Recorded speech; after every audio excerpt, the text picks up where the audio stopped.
राष्ट्रवादीचं शिष्टमंडळ आता सपकाळांच्या भेटीसाठी पोहोचलेलं आहे आणि राष्ट्रवादीचे आमदार आहेत सपकाळांच्या भेटीसाठी पोहोचलेत आणि त्याचीच ही आपण थेट दृश्य पाहतोय।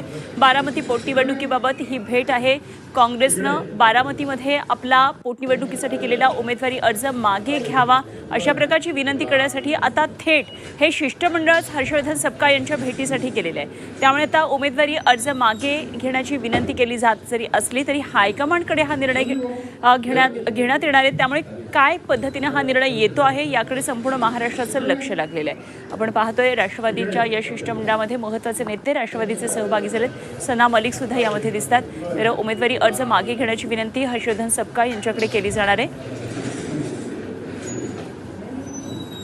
मकरंदाबा पाटील हर्षवर्धन सपकाळ यांच्या शेजारी बसलेले आपल्याला पाहायला मिळतात। तर शिष्टमंडळ आता सपकाळांच्या भेटीसाठी गेले तर या उमेदवारी अर्ज मागे घेण्यासाठी त्यांना साकडं घालतात। त्यामुळे काँग्रेस आता काय निर्णय घेते हे पाहावं लागणार आहे। तर गेल्या काही तासांमध्ये आपण पाहिलं बारामतीची ही विधानसभा पोटनिवडणूक बिनविरोध व्हावी यासाठी राष्ट्रवादीकडून प्रयत्न सुरू आहेत आणि त्याच प्रयत्नांचा एक भाग म्हणजे उपमुख्यमंत्री सुनेत्रा पवार ज्या या पोटनिवडणुकीमध्ये उमेदवार आहेत त्यांनी आतापर्यंत 3 वेळा हर्षवर्धन सपकाळ यांना फोन केलेला आहे। त्याचबरोबर काही वेळापूर्वी मुख्यमंत्र्यांचा फोन हर्षवर्धन सपकाळ यांना गेलेला आहे। त्यानंतर रोहित पवारांनी सुद्धा भेट घेतलेली होती, निवडणूक बिनविरोध करण्यासाठी मदत करावी असं म्हटलेलं होतं आणि आता शिष्टमंडळ भेटीसाठी गेले। आमचे प्रतिनिधी मनशी पाठक सध्या आपल्याबरोबर जोडल्या गेलेत। आणखी या शिष्टमंडळाच्या भेटीविषयीचे तपशील घेऊया।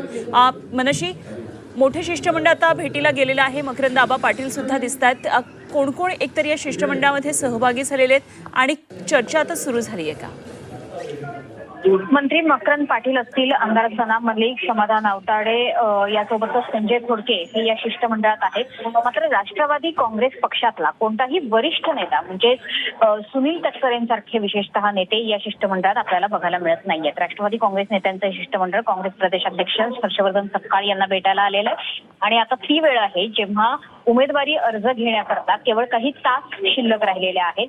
अद्यापही काँग्रेसच्या उमेदवारापर्यंत कोणताही निरोप गेलेला नाहीये।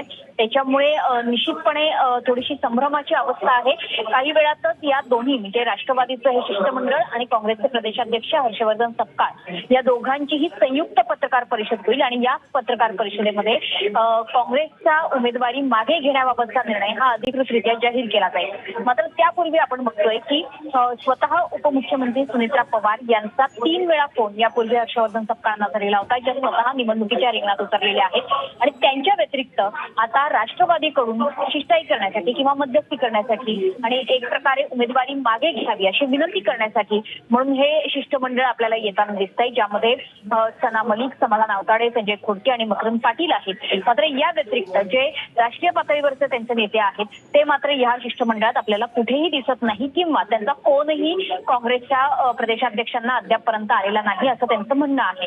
त्यामुळे एकंदरीतच सुनेत्रा पवार याची निवडणूक बिनविरोध व्हावी किंवा किमान काँग्रेस सारखा मोठा पक्ष या निवडणुकीत उतरू नये, बळ मिळावं याकरता राष्ट्रवादीतून स्वतःसिनता आहे का अशा पद्धतीच्या चर्चांना सुद्धा उधाण आलंय।